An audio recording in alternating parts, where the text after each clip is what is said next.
A la vista de la Cámara sobre las irregularidades en los centros de inspección. ¿Por qué? ¿Qué está pasando? ¿Por qué no le dan la cara a Cheito Hernández? Hoy estará aquí el representante para contestarnos.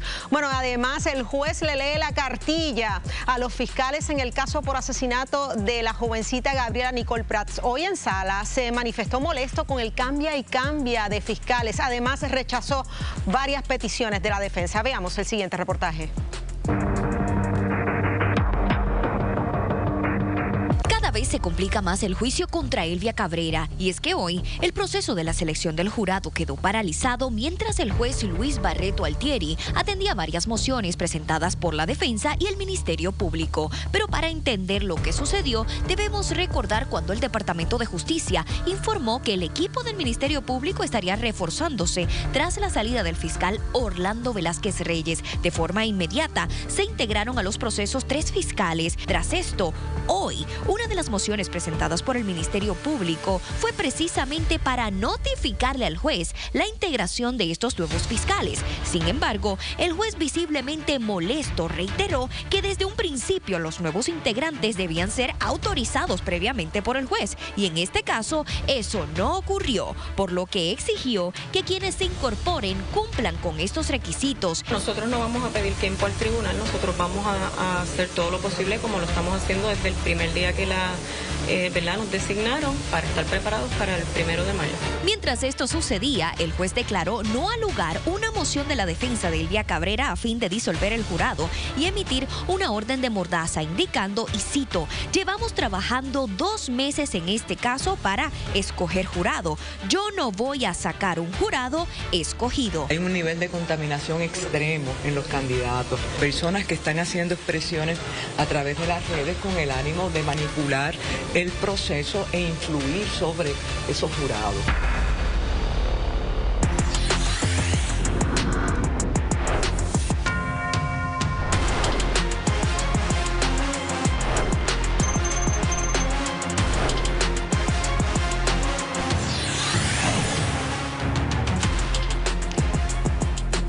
Bueno, amigos, comenzamos a jugar pelota dura. Soy Laisa Torres. De inmediato les presento al equipo que me acompaña esta noche, compuesto por Sid Marie Fleming y Humberto Mercader. Saludos a ambos. Saludos, Laisa, Humberto y nuestra audiencia. Saludos, buenas noches a ambas y a toda nuestra audiencia. Bueno, y también se une a la discusión y al programa de hoy nuestro moderador y productor ejecutivo, Ferdinand Pérez. Saludos, Ferdinand. Hola, saludos Laisa y a Humberto, sí, a todo el equipo. Un placer como siempre, qué bueno estar conectado. Bueno, ya vieron lo que sucedió, ya vimos lo que sucedió hoy en el Tribunal de Aybonito con el reinicio de estas vistas en el caso por el asesinato de Gabriela Nicole Prats, particularmente en el caso contra Elvia Cabrera. Con nosotros el panel para discutir lo sucedido, la licenciada Sarielis Rosado, ex jueza, el licenciado José Capó, también ex fiscal, y la licenciada Vivian Godinox, presidenta del Colegio de Abogados y Abogadas de Puerto Rico. Gracias a los 3 por estar acá. Saludos a todos. Buenas noches. Bueno, hoy el juez fue directo con los fiscales, le dijo que si no podían acudir en las fechas ya pautadas, pues no podían ser fiscales del caso, así les habló claro y directo.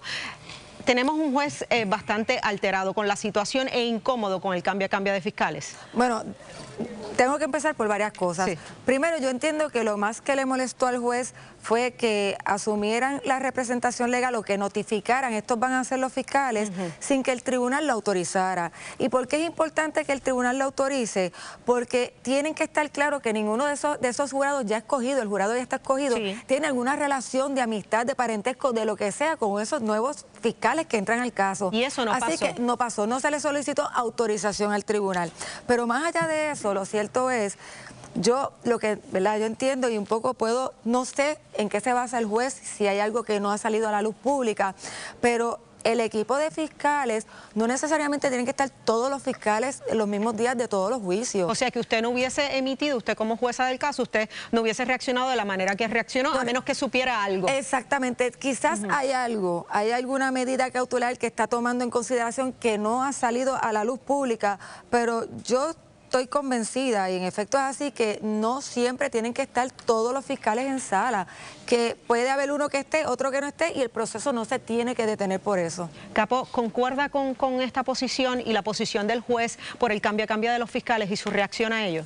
Buenas noches a todos. Buenas noches. Me parece que el juez hoy estaba tomando control total del caso. Sí.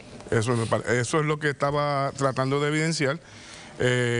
Ciertamente, aunque ya hay un jurado escogido, la batería de fiscales que estaba anunciada cambia.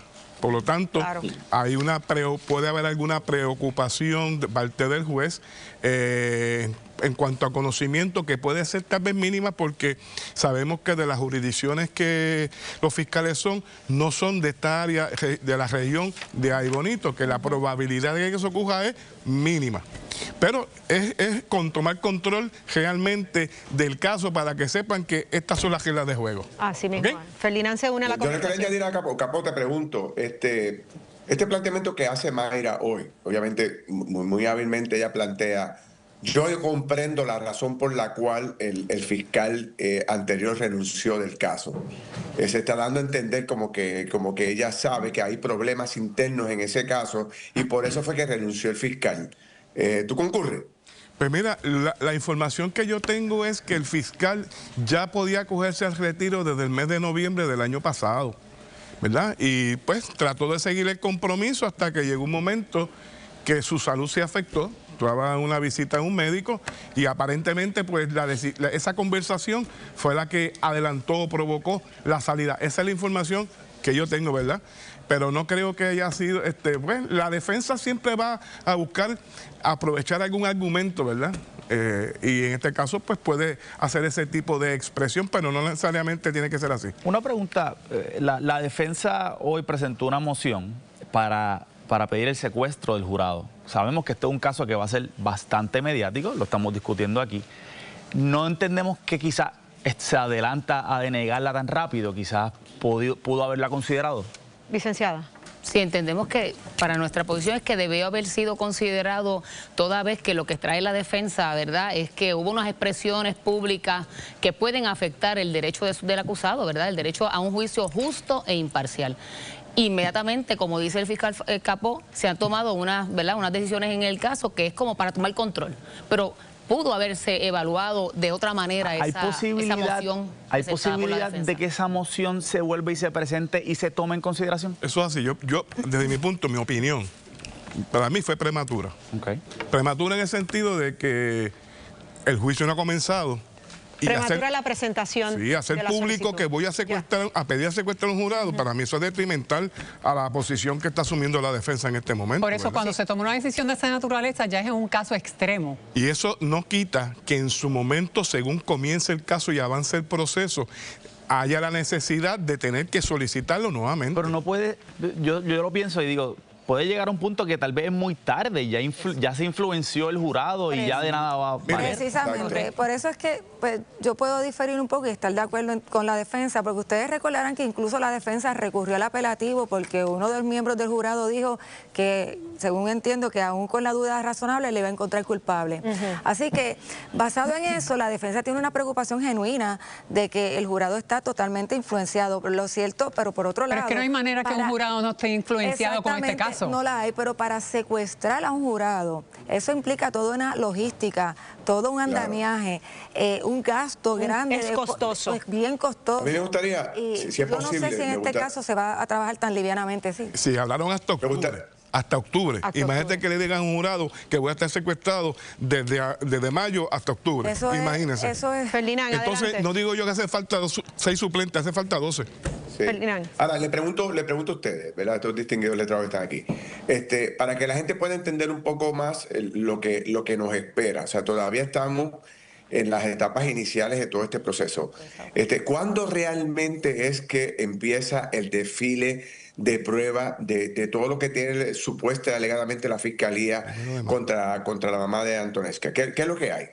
¿Cómo lo calculan ustedes y cuando ustedes entienden que ya esto arranca el juego de verdad? El 1 de mayo. El 1 de mayo. De hecho, es el 1 de mayo y por eso es que el juez fue tan enfático cuando entran estos nuevos fiscales que le dijo, esto empieza ya el 1 de mayo y si ustedes no pueden estar ready para el 1 de mayo, no pueden ser los fiscales de este caso, porque vamos a seguir el itinerario que ya tenían. Básicamente es eso. Y en varias ocasiones el juez menciona, están descualificados si no pueden estar en tal fecha. En efecto, ¿lo están o no lo están? Esa es la parte que yo entiendo que no lo están. pero con mucho respeto, y no sé si es que el juez tiene pero están alguna... como que están en la cuerda floja. Pero no, porque pues, pero es la prerrogativa del juez descualificarlo. El juez pretende que eso ocurra de esa forma, pero oye, hay 4 fiscales trabajando. No es el primer caso donde más de 3 fiscales trabajando o abogados de defensa, por razón, uno se enferma un día, no puede comparecer por alguna cita médica. Pues, ¿qué es lo que el tribunal plantea? El Ministerio Público es uno solo, hay 3 fiscales que pueden continuar el caso. Precisamente, el Ministerio Público es uno solo. O sea, estoy de acuerdo con lo que dicen los compañeros en que no es irrazonable exigir que estén los 3 fiscales, por ejemplo. ¿Y por qué el juez ha sido tan contundente específicamente en este aspecto en cada uno de los fiscales y fue extremadamente contundente? Hoy fue contundente con los fiscales y con la defensa. Hoy fue contundente con ambos.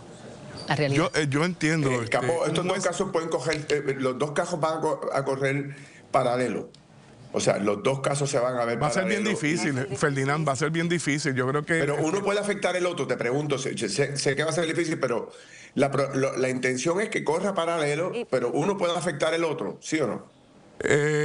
No es que afecte, Ferdinand, es que va a ser prácticamente imposible que todos los testigos, los fiscales, puedan estar en 2 procesos, uno más adelantado que el otro, ¿verdad?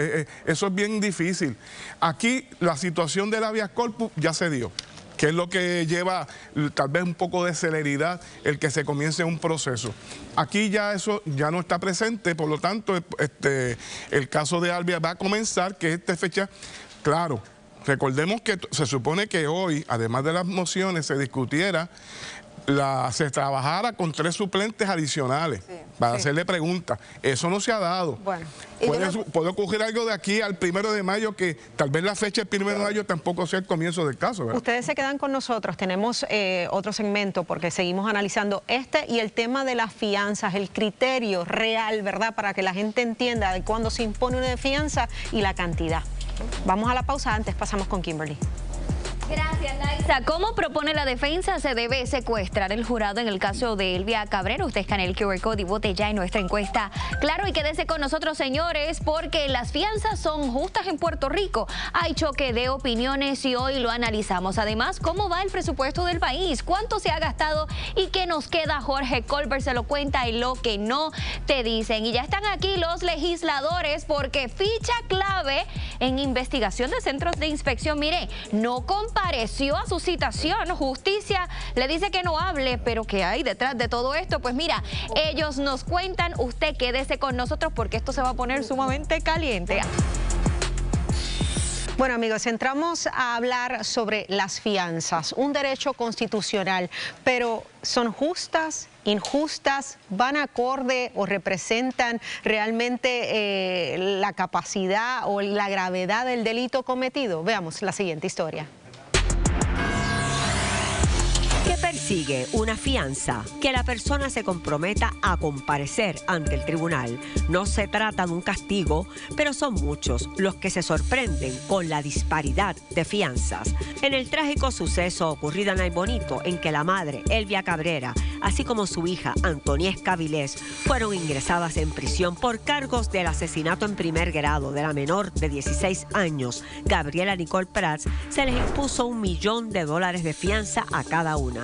La madre permanece encarcelada. Antoniesca fue puesta en libertad por el recurso de habeas corpus, que no permite que la persona esté confinada más de 6 meses si no se le ha comenzado el juicio. Sin embargo, en el caso de Oscar Serrano Rivera, también imputado de arrollar fatalmente al gruero Armando Rodríguez, recibió una fianza significativamente menor, $200,000, la que prestó. Mientras en Yauco se le fijó una fianza de 1.75 millones al enfermero Eduardo Meléndez tras encontrársele causa en 5 cargos criminales relacionados con el asesinato del biólogo marino Roberto Viqueira, ocurrido en su casa. El enfermero no prestó la suma y fue ingresado en prisión. No olvidemos el caso de Mayra Nevares, quien finalmente resultó convicta por la muerte de Justin Santos, hermano del exponente urbano Arcángel. Justin fue impactado en su vehículo en el puente Teodoro Moscoso.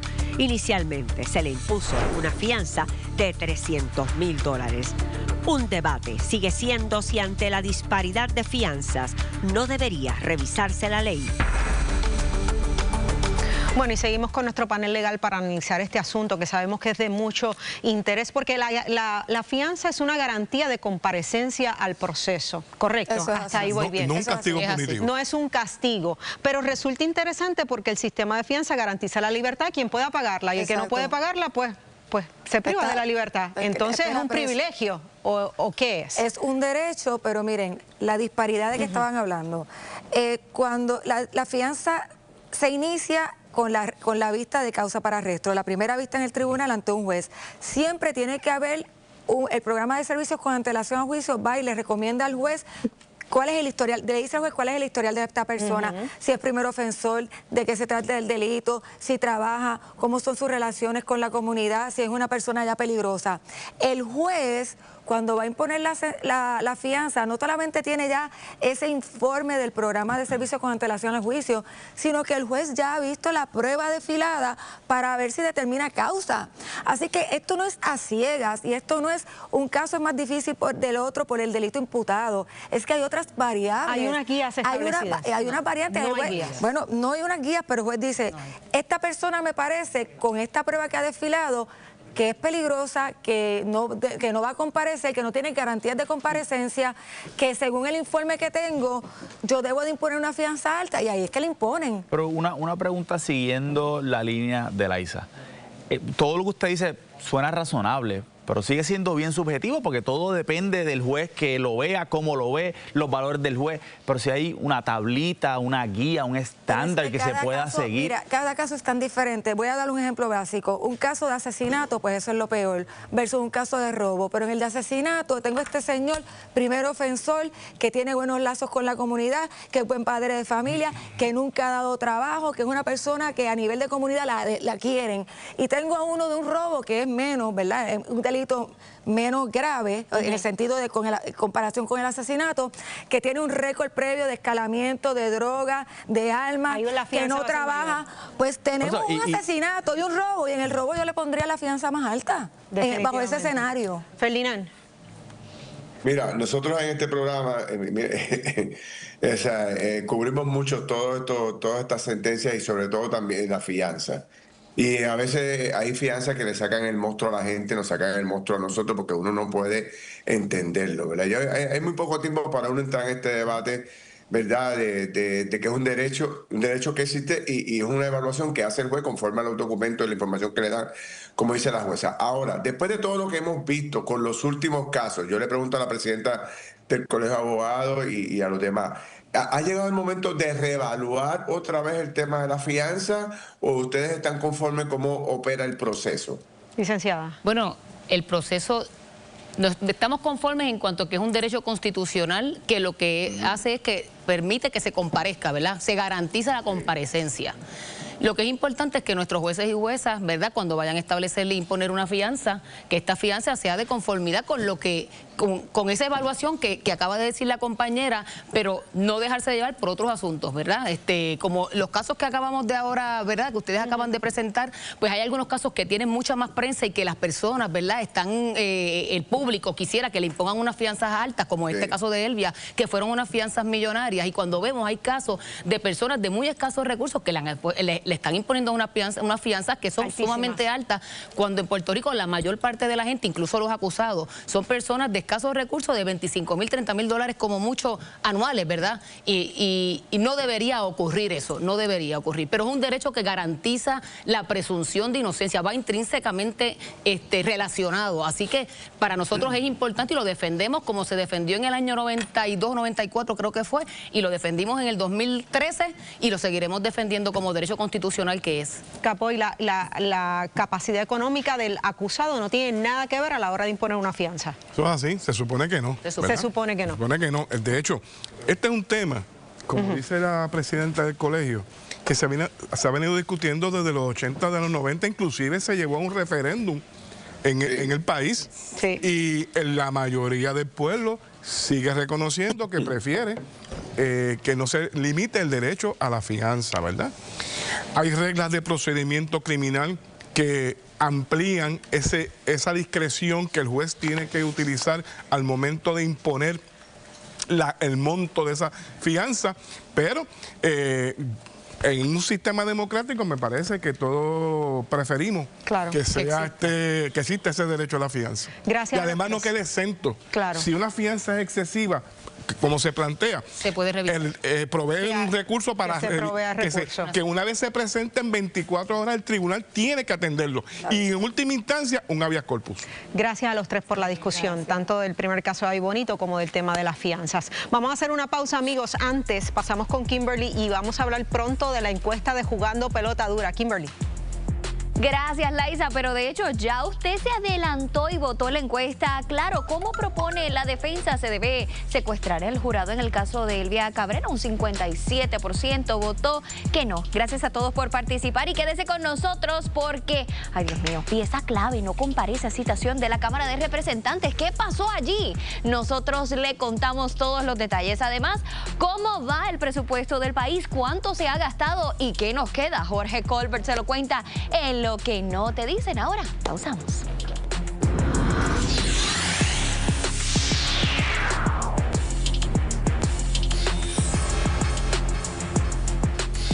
Amigos, escuche bien, ya comenzó la encuesta de Jugando Pelota Dura, la nueva forma de medir el sentir de Puerto Rico. Más de 4,000 personas desde ayer entraron y participaron y ahora le toca a usted. Escuche bien, escanee el código de barras o entre a encuestasjpd.com y estará listo para comenzar. Ahí va a ingresar su número de teléfono, luego su edad, su municipio de residencia y su género. Con estos datos completa su registro en la plataforma. A partir de ahí comienzan las preguntas con temas como ¿cómo califica usted el desempeño de Luma? ¿Cómo califica usted el desempeño de los jefes de agencia? ¿Qué es lo más que le preocupa sobre lo que sucede en la isla? Sea parte del sentir de Puerto Rico. Participe ahora en la encuesta de Jugando Pelota Dura. Los resultados se los va a presentar Jorge Colbert la próxima semana, así que pendientes. Pero lo importante es que entre ya y se registre. Encuestasjpd.com. Bueno, seguimos aquí con los temas políticos en Jugando Pelota Dura y se encuentra ya con nosotros el representante José Cheito Hernández, presidente de la Comisión de Transportación de la Cámara de Representantes, también Héctor Ferrer, portavoz del Partido Popular en la Cámara. Saludos a ambos y gracias por estar acá. Buenas noches. Bueno, ¿qué pasó, Cheito? Las figuras claves para la vista, para esta vista tan esperada sobre las irregularidades en los centros de inspección a raíz de, ¿verdad?, de la ex secretaria de Vivienda, Ciaris Pérez Peña, no llegan a las vistas. Hoy en el día de hoy, el señor Arturo Ellis, quien fue el pasado director de investigaciones del DISCO, se excusó porque, ¿verdad?, en una carta que nos envió su abogada, nos señala que está siendo testigo en varias investigaciones del Departamento de Justicia y del FEI. La que sí acudió fue la secretaria Eileen Vélez, quien contestó las preguntas de la comisión el día de hoy. Hoy llegó ¿quién? Llegó la Eileen Vélez. Eileen Vélez. Sí. Eileen Vélez. Tenemos audio de Eileen Vélez contestando algunas de las preguntas. Vamos a escuchar lo que sucedió. ¿Usted tiene conocimiento de por qué, de cómo se negocian las multas en el DICO? Usted habló de que se cometieron fraude y usted fue informada, ¿correcto? Exacto. Y usted no refirió a las autoridades, según le dijo a la comisión, sobre esos hechos de fraude. Yo personalmente como secretaria le pido al equipo de legal y equipo DICO que hagan los referidos que se tienen que hacer. ¿Y esos referidos los firma usted o no los firma usted? Sí, claro, por eso, y usted le dijo a la comisión que usted no firmó ninguno ni envió. Tienen que verificar los procesos de... Ahora no recuerda, ahorita dijo que usted no había referido. Ferrer, ahí pasó algo con la ex titular.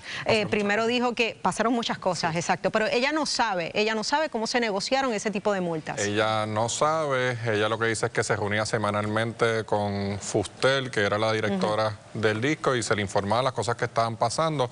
El problema que se va a decir allí es que el reglamento del cual ella se comunica es un reglamento que establece que es el secretario quien puede revocar o suspender las licencias de los centros de inspección. Ella dice que son empleados de la agencia. Se le preguntó en qué parte de la ley ella está facultada para delegar o si ella había delegado en alguien esos deberes. No pudo contestar, así que otra parte importante es que ella dice, primero dice que ella no refirió a nadie, luego dice que no recuerda y después dice que sí refirió a alguien. Vamos a solicitar la información al DITO para ver cuáles son los referidos que se hicieron de los centros de inspección de justicia. Porque estamos hablando de fraude y que ella tuvo conocimiento. Estamos hablando de fraude. Ella pudo haber cometido fraude. No, según ella dijo en la vista, se cometió fraude. Ella fue informada de que se cometió fraude. O sea, ella sí tenía conocimiento. Según lo que dijo en la vista, sí, estaba bajo juramento. ¿Y qué acción tomó en lo que dijo en la vista? Ella dijo que no había hecho nada, que no recordaba y que sí refirió en menos de 5 minutos. Pero se le estaban emitiendo multas, ¿correcto? Sí, lo que pasa es que el proceso... O sea, se hacían las investigaciones, se encontraban, se señalaban y se multaban, faltaba el paso de referido. Lo que pasa es que cuando hay un fraude... Tiene que haber un referido al Departamento de Justicia que es una violación, que puede investigarlo. Es una violación al Código Penal. Al parecer no hubo referidos. Y le voy a explicar. Una cosa son violaciones administrativas o multas administrativas que se dan por faltas administrativas y otras muy distintas son posibles violaciones de ley. Así que en el caso de las posibles violaciones de ley, que son varias, de varios centros de inspección, al parecer, y nosotros pedimos la documentación, no hay referidos al Departamento de Justicia, que es el ente investigativo. Ferdinand. Cheito, déjame preguntarte algo, Cheito y Héctor. ¿Ustedes estaban considerando ofrecerle inmunidad a Arturo Delis una vez él participara hoy en la vista? O sea, yo sé que tiene que ver, primero hay que escucharle el testimonio, ¿no? Sí, pero claro. No llegó y yo estoy seguro que ese fue el ofrecimiento que le hizo hoy Justicia a Arturo Delis. Pero ustedes, o en este caso tú como presidente de la comisión, usted como presidente de la comisión, tenía esa consideración. Con su equipo tomado ya lo estaban considerando, me imagino. Siempre está la consideración, obviamente él tiene que llegar a testificar y si nosotros entendíamos en base a tu testimonio que era procedente darle esa oportunidad, pues se lo hubiéramos dado, con mucho gusto. Pero le pregunto, ya ustedes tienen que tener, o sea, ¿esto está en pañales o realmente Ferrer y usted tienen ya alguna información que de verdad un poco empiece a develar este manto de misterio de lo que pasó aquí? ¿O realmente no lo hay todavía? La investigación está adelantada. Nosotros estamos ya trabajando bastante adelantados. Sí, estamos adelantados. ¿Cuál es la expectativa? Mañana nosotros tenemos otra vista pública, tenemos al secretario del DITO, al secretario de Hacienda y a la señora Mari Fuster, porque todavía no nos queda claro los procedimientos que hacían con los centros de inspección, y me voy a explicar. No puede ser que usted llegue a un centro de inspección y lo cierre el mismo día porque encontró que allí algo estaba pasando. Pues no, tiene un procedimiento. Yo quiero separar una cosa de la otra. Importante. Los centros de inspección posiblemente hicieron comisiones de delitos y faltas administrativas. Eso está finiquitado y eso, ¿verdad?, es un tema aparte que nosotros ya, ¿verdad?, creo que ya está claro que fue así. Ahora bien, que el proceso del DITO haya sido el correcto, pues no fue el correcto, porque, por ejemplo, no hay nadie autorizado que pueda cerrar un centro porque sí, es el secretario quien tiene que cerrarlo y en este caso no ocurrió. Representante, ¿usted cree que de aquí va a haber una enmienda a la ley? Porque lo que me suena es que aquí tiene que haber unos cambios en los procedimientos. Te adelanto que va a haber enmiendas en la ley y ya lo dijo hoy para récord, vamos a pedir que el reglamento se cambie en su totalidad, Héctor, que sea uno nuevo. Ferdinand. Déjame preguntarle a Héctor Ferrer, esta teoría que de hecho la discutimos aquí con Cheito hace unas semanas atrás cuando empezó todo esto, de que en algún momento determinado en el proceso de transición alguien metió la mano y retiró ese file o ese expediente que es el expediente que no aparece. Eso lo dijo también el secretario de Obras Públicas, que no aparece, que es donde supuestamente están las transacciones esas de 500.000 a 2.500 a 500. ¿Usted cree esa historia? ¿Usted tiene información distinta a esta? Mañana va a estar Fuster, que era la directora del DISCO. Hoy, lamentablemente, el señor Delis no compareció. Se puede citar bajo desacato. Acuérdense que está bajo una investigación criminal. Cualquier abogado responsable criminalista le va a decir a su cliente que no vaya a testificar a menos que sea bajo apercibimiento de desacato. Pero importante, aquí la secretaria de Transportación y Obras Públicas, Eileen Vélez, estaba a cargo de supervisar a estas personas. Ella dice que se le informaba cada semana, se le informó de un fraude y no sabemos, ella no sabía, no recuerda, dice que sí es referido. La verdad del caso es que hoy no nos consta que hay unos referidos al Departamento de Justicia, sino que la investigación se lleva a cabo de estos centros de inspección una vez sale el bochinche de Ciari Pérez Peña, que es a su vez referido al Departamento de Justicia y comienza la investigación. Pero de que existe un referido del DITO a Justicia, aún no tenemos conocimiento. Es bien importante destacar, y esto es importante para la investigación que se está haciendo ahora para el FEI, es que la señora ingeniera Vélez no fue citada por la División de Integridad Pública del Departamento de Justicia para investigar este caso cuando era la supervisora inmediata tanto de Disco como el señor Delis. Me levantó bandera. ¿Y qué les tapa eso? O sea, ¿qué levanta eso? Bueno, el sentido de la investigación, de cómo se está llevando a cabo, porque para tú llevar a cabo una investigación correcta tienes que citar a todas las partes, incluso al supervisor inmediato de la directora del Disco, que es donde se alega que se cometieron, ¿verdad?, unas ilegalidades, y me parece que levanta bandera en cuanto a la posibilidad de si se está realizando correctamente una investigación por el DIPAC, y ahora que pasa el FEI, ahora hay que ver a quién ellos van a citar. Bueno, mañana hay vistas importantes allí, figuras importantes acudirán. Secretario de Hacienda, secretario del DITOC y la señora Mari Fuster. Así que estaremos pendientes a lo que suceda y obviamente dándole seguimiento, a ver en qué terminan estas vistas de la Comisión de la Cámara de Representantes. Bueno, amigos, vamos a hacer una pausa. Antes de la pausa llega el profesor Jorge Colbert, porque vamos a hablar del presupuesto del país. Adelante, Jorge.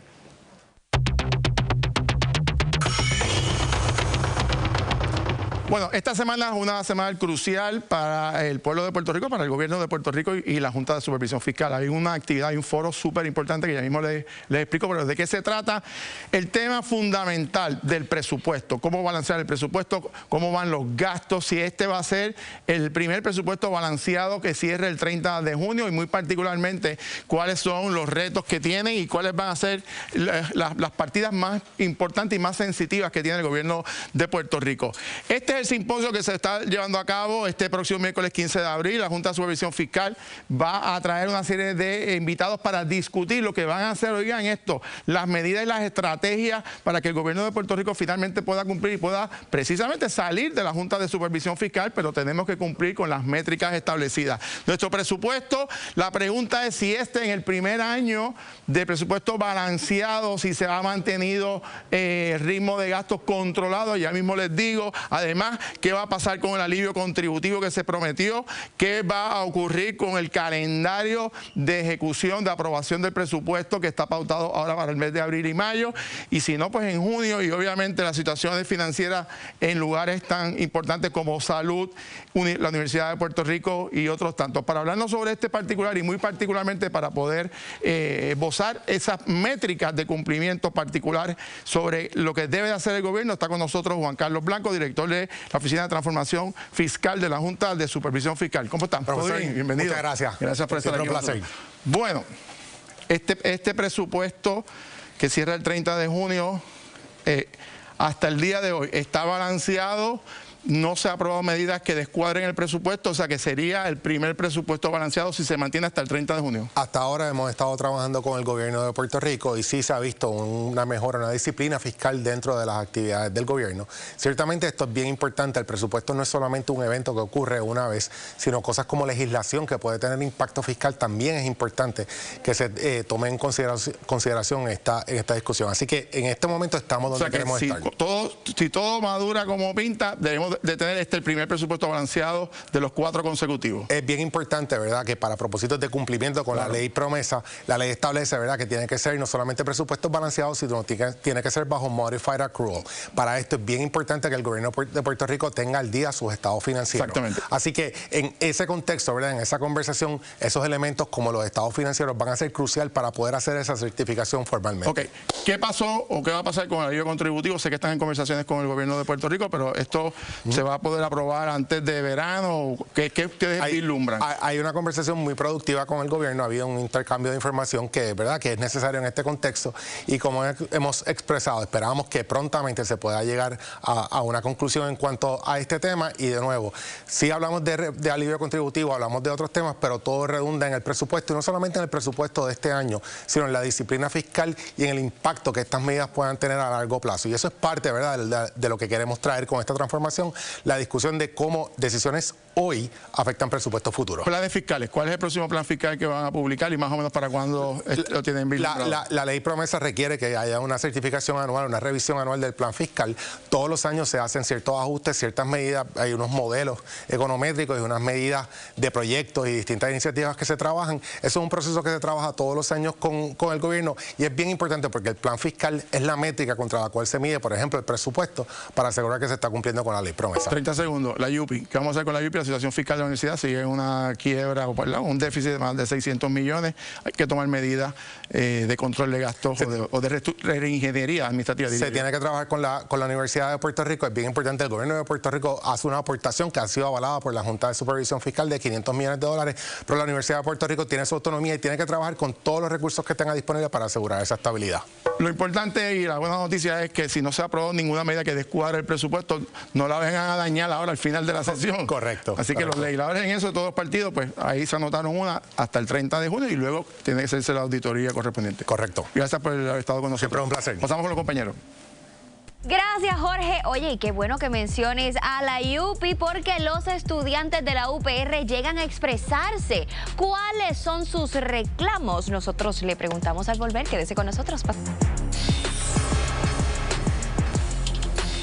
Bueno, amigos, en el recinto universitario de Mayagüez, estudiantes decretan una manifestación indefinida exigiendo la renuncia de la presidenta y también del rector interino Miguel Muñoz. Con nosotros se encuentran dos estudiantes del Consejo General de RUM. Hablamos con Tainarí Delgado y también con Jaynaliz Rodríguez. Gracias a ambas por estar acá. Gracias a ustedes. Manifestación indefinida no quiere decir que los portones siguen abiertos. Es correcto. O sea, que hay estudiantes tomando clases. Es correcto. Y profesores ofreciendo clases. Es correcto. ¿Por qué ustedes quieren la renuncia del rector interino? Bueno, nosotros estamos buscando que se nos escuchen nuestros reclamos. Ciertamente hay un descontento en la comunidad estudiantil cuando venimos a evaluar el historial del doctor Miguel Muñoz. Sabemos que es uno de resistencia y de no apoyo al estudiantado. ¿Pero han hablado con él? Nos hemos reunido con él, el caucus senatorial y la directiva del Consejo General de Estudiantes, sin embargo no se llegó a ningún acuerdo en esta reunión. ¿Pero hay apertura de diálogo de parte de la administración con el Consejo y los grupos estudiantiles? Genuinamente, no. ¿De parte de ustedes o de parte del rector? De parte del rector. Esa reunión, si les somos honestos, fue bastante incómoda. Fue un momento en el que no pudimos negociar o no pudimos expresarnos como hubiésemos querido, ciertamente, ya que el ambiente era algo incómodo. No se nos escuchaba. Era simplemente escuchar a Miguel Muñoz o que se contestaran unas preguntas bastante puntuales sin la información correcta. Para tener claro, esta manifestación indefinida quiere decir que aunque están en manifestación, los portones siguen abiertos y los estudiantes pueden entrar, los que quieran ir a las clases o no. Es correcto, el rector interino sacó un comunicado dejando en claro que las actividades de la universidad continuaban, por lo cual hay profesores ofreciendo clases y hay profesores que se han unido al respaldo del estudiantado, por lo cual no están ofreciendo sus clases. Y una pregunta, porque ustedes hay que negociar, ¿verdad? Hay que dialogar, pero lo que ustedes piden es la renuncia. ¿Qué punto medio pudiese haber en esa negociación? Bueno, al momento el punto medio hubiese sido que la doctora Zaira Jordán Conde nos hubiese dado ese espacio de diálogo, porque estamos quizás con esta analogía de que hay una apertura al diálogo, la cual no existe. Sin embargo, sí cumplió con darnos ese espacio de la Junta Universitaria y los presidentes en los 7 días laborables que le solicitamos en la última reunión. Bueno, tenemos de hecho al rector interino a través de vía Zoom con nosotros. Saludos, Miguel Muñoz, ¿nos escucha? Sí, buenas noches. Buenas noches. Sí, lo escucho perfectamente. Muñoz, tenemos poco tiempo, pero tenemos aquí a las chicas del Consejo del Recinto Universitario de Mayagüez que han señalado la pobre o la escasa comunicación que han tenido con usted. ¿Hay posibilidad de diálogo con la rectoría para calmar los ánimos y que vuelva a la normalidad el sistema universitario allá en el RUM? Siempre las puertas han estado abiertas al diálogo. Me asombran las expresiones porque, para empezar, la presidenta de la universidad convocó a todos los líderes estudiantiles. Yo me reuní con los presidentes de todos los consejos, como muy bien la joven Tainarí acaba de mencionar. Pero lo más que me asombra, y tengo que decir es que digan que los portones están abiertos. No, tiene que pedir permiso para entrar. A los empleados selectivamente dejan entrar a unos y a otros no. Hay profesores que dicen, pedí permiso para ir a mi laboratorio a verificar los equipos que tienen mantenimiento y que requieren esa supervisión y no los han dejado entrar. Pero me alegra que dicen que los portones están abiertos. En el RUM no está pasando nada, no se está dando clases, no han podido continuar con las labores como de costumbre. No hemos podido continuar con las labores como de costumbre. Sí envié una certificación que todo el mundo se reportara a trabajar. Desafortunadamente la tomaron y las declaraciones que uno ve en la prensa es que dicen que es una confrontación. Y yo soy claro, tenemos que tener esto en justa perspectiva. ¿Quién confronta? ¿El que llega a su lugar de trabajo y quiere entrar o el que está con el portón cerrado y una valla y no lo deja entrar? Y tenemos que evaluar eso. Pero estamos abiertos al diálogo. Yo he tenido 4 reuniones con representantes estudiantiles y este jueves hay otra reunión con representantes de cada una de las facultades y 2 representantes del colectivo estudiantil para continuar el diálogo. Gracias, rector. Gracias por las expresiones, por obviamente hablar sobre la situación. Rapidito, correcto. ¿Los portones están abiertos o están cerrados? Volvemos a hacer la pregunta. Los portones están abiertos y es desafortunado el rector que no conoce lo que se está llevando a cabo en su propio recinto cuando hay profesores ofreciendo clases y él mismo puede ir a los portones y extender un diálogo con los estudiantes como se le mencionó en esa reunión. ¿Hay reunión el jueves? ¿Van a acudir? Desconocíamos de esta reunión, pero nos encantaría que se hiciera la invitación. Ojalá que se dé, ¿verdad? Por el bien de la comunidad universitaria. Gracias a ambas por estar acá y esperemos que la situación en la Universidad de Puerto Rico, nuestro primer centro docente, se reanude y vuelva a la paz. Hacemos una pausa, amigos, no se retiren. Regresamos con la parte final de Jugando Pelota. Amigos, antes de despedirnos, recuerde escanear el código de barras que ve en pantalla o entrar a encuestasjpd.com para que comience a participar de la encuesta de Jugando Pelota Dura. La próxima semana serán los resultados. ¿Cuáles son las preguntas? Bueno, una de las preguntas es cómo usted evalúa el desempeño de Luma. Esa es una de las preguntas. ¿Qué es lo más que le preocupa de lo que está sucediendo en Puerto Rico? Y usted también va a poder votar por los jefes de agencia. ¿Cómo los califica? Importante. Así que entre ya la próxima semana los resultados. Hasta mañana.